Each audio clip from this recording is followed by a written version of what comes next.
There was a girl I worked with in the wholesale warehouse. She was a member of a cycling club, and she put the idea in my head really when I was 17, and she suggested that I should perhaps go on a longer run than I've been going round Loch Lomond and up round Glencoe, various places like that. So I decided that I would go and visit my dad in London. I'd never seen him for 10 years. So I thought, oh, yeah. So I tried to work out a route. And the roads at those time weren't quite so busy, although they were very narrow, so it was mainly heavy traffic, lorries and things coming up and down. So I decided to go through Coatbridge, across to the east coast, and cycle down to Newcastle. I was 17 at the time. I hadn't seen my dad for nearly 10 years. I didn't really know an awful lot about him, but I knew at the time that he'd been quite abusive to us as children. But even so, he was still my dad, so I decided to go and see him. I think you think about the good times, and there had been some good times, but so I thought, well, I'll go down and see him in London, see what like he is, see if my memories of him are what I thought they were. Because I used to sit at times when I was 15, 16, sometimes sitting in a tram car and look at people and think, oh, that's my dad. Someone sitting in the top deck looking out and think, I'm sure that's my dad. But could never be sure, really. But it was always a thought, perhaps it was. Anyway, I decided I'd go down and see him. I'd never been out of Scotland before, so that was a big adventure.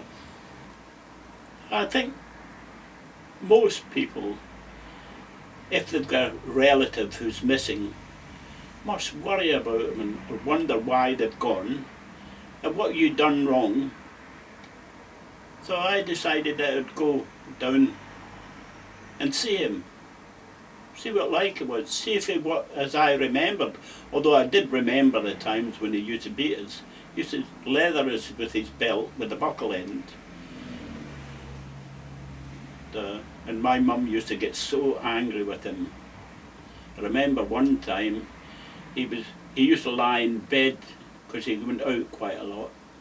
He used to lie in bed demanding this and demanding that, and my mum was making a steak pie one day, and he was lying in bed because that was in the Glasgow tenement.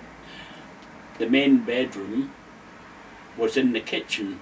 The parents lived there and the children lived in the other rooms, and he was lying in bed giving her orders one day when she hit him with this steak pie, the ash it, and walked out and left him. So that caused quite a stir. But I still had thoughts of him, so I decided that I'd go and see him. And having spoken to Jean, the girl I worked with in the warehouse, I thought that'd be a good idea to cycle down, because I didn't think, about getting a train direct. I wanted a bit of an adventure too, so that's what I made my mind up to do.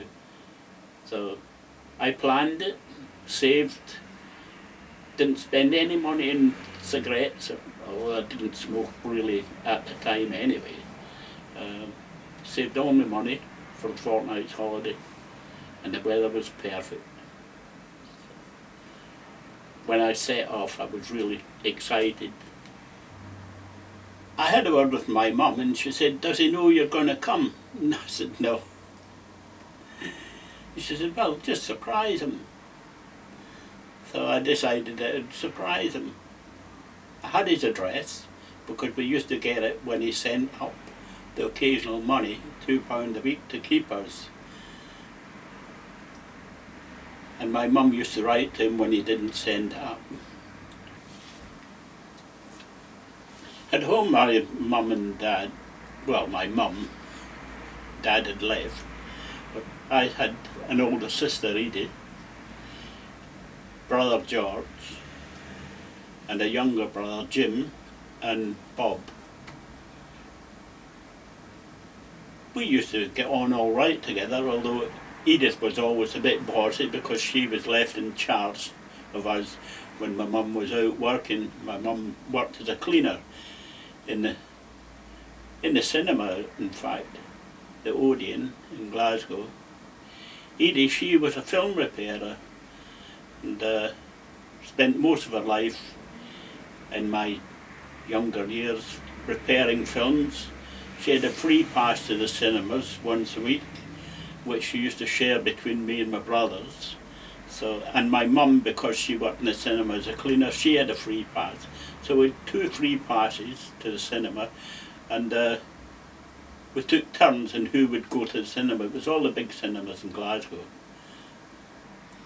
We lived in Townhead in Glasgow, which was on next to the Parliamentary Road, which was a direct route into the centre of the city. It was exactly a mile from our house to the centre. The tram car was tuppence to get on, and mainly that was quite a nice ride on a tram car. We lived in a tenement in Townhead, a 3rd floor tenement. There was 2 rooms, 2 bedrooms, 1 kitchen with a bed in it, and a toilet. We had an indoor toilet, which was rather unusual in some tenement buildings, so we were very fortunate.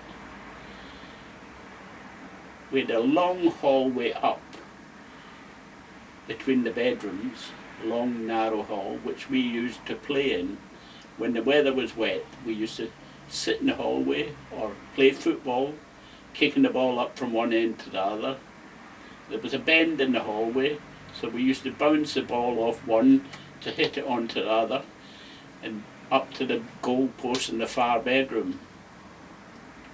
We had 4 windows in the house, 1 into McCausland Street, 3 into Glebe Street, and opposite the windows was a pawn shop and a Roman Catholic church.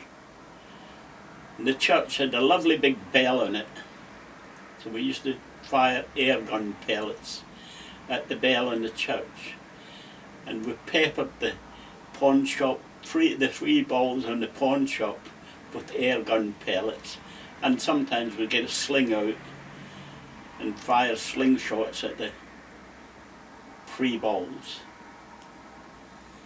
It was very interesting too to look at the other windows in the opposite, especially in McCausland Street, because we had a friend called Alec McGuffey, and he and I used to throw a string down,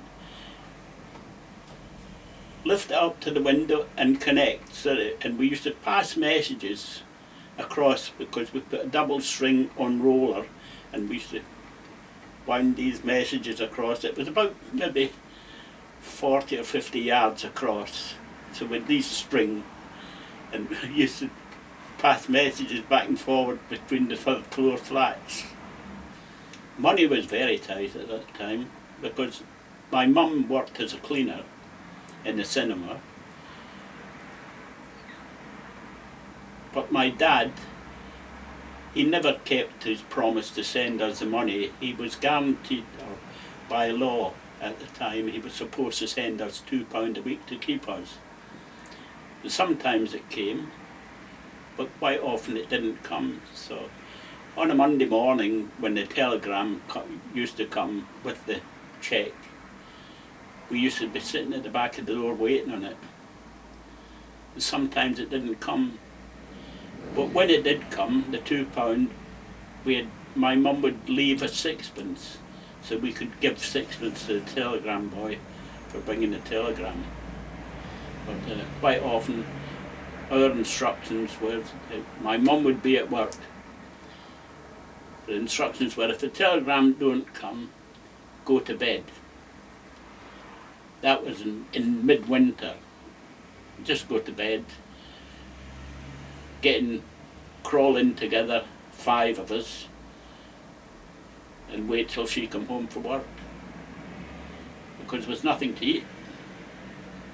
But if the cheque came, we'd take it down, and the man in the dairy downstairs would give us rolls and spam on tick, because they knew we'd got the money coming.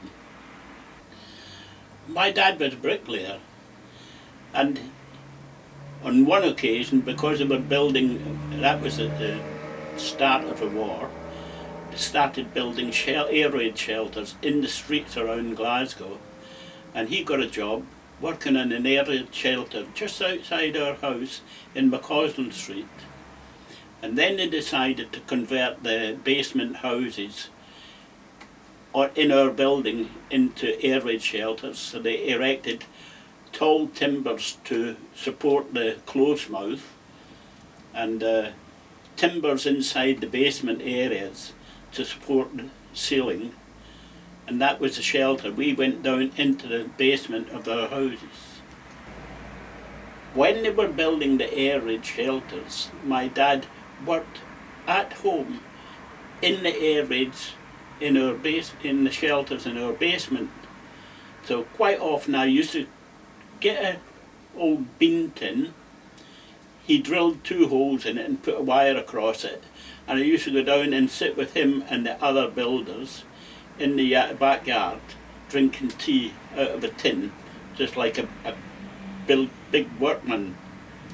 So we used to sit on these piles of bricks and timber and drink our tea and eat our pieces, that's sandwiches. So that was fun. So I thought I was builder. So those were happy times. We had a great time working with my dad. But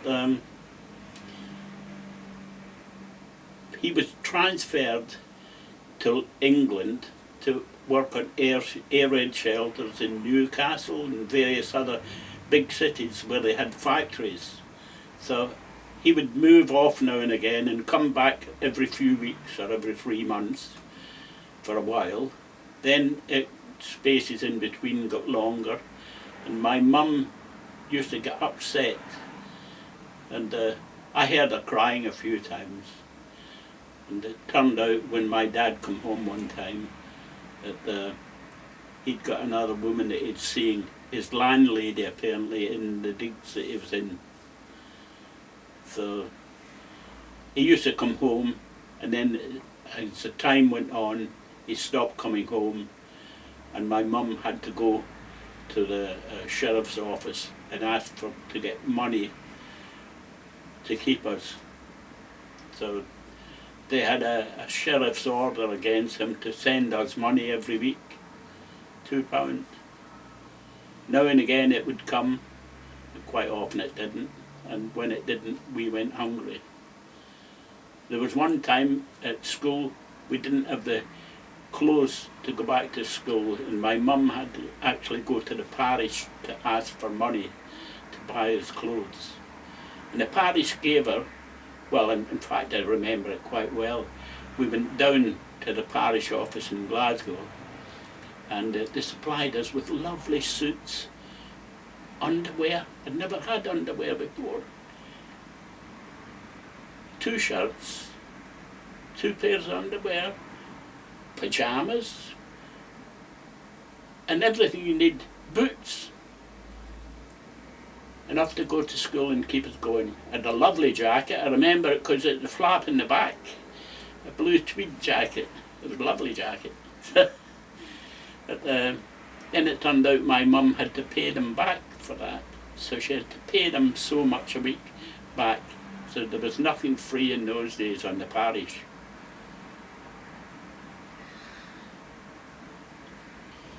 I was very upset when my dad disappeared because, well, is your dad, even though, I mean, most of my friends, their dads had gone anyway because we're all Robert Gardner's. I never even knew his dad. He lived with his grandma and grandpa upstairs from us. Robert Greer, his dad was in the Merchant Navy. He was a fireman. Alistair Little's dad, he was in the Air Force. There were quite a few of my friends, they didn't have dads with them because they were all away fighting. But my dad couldn't fight because he had a stomach ulcer and it ruined his stomach. But he could lay bricks, so that's why he was a bricklayer. But that was regulated and then to go where they were sent. Well, I planned to go on a torturous route, really. I wanted to go over to the east coast, cycle down the east coast. I'd been in the Youth Hostel Association for quite a while and met quite a few people, young lads who'd been down the east coast. They used to tell me about all the lovely places down that side of the country. So, and it was more countrified than the north side, which was the main road leading into Glasgow, which was the busy lorry route. So down the east coast I went, got as far as Newcastle. I remember it well. It was a lovely sunny day when I left. I got up 5 o'clock and set out on the road at 6 o'clock in the morning. It was brilliant. And the bike was running well because I'd taken it apart and rebuilt it again. And I had all the equipment, ex-army equipment, because at that time the war had just ended a few years previously and you could buy all sorts of things like sleeping bags and haversacks and pots and pans and knives and forks, army knives and forks. So I armed myself with all the equipment, rattled it onto my bike and set off.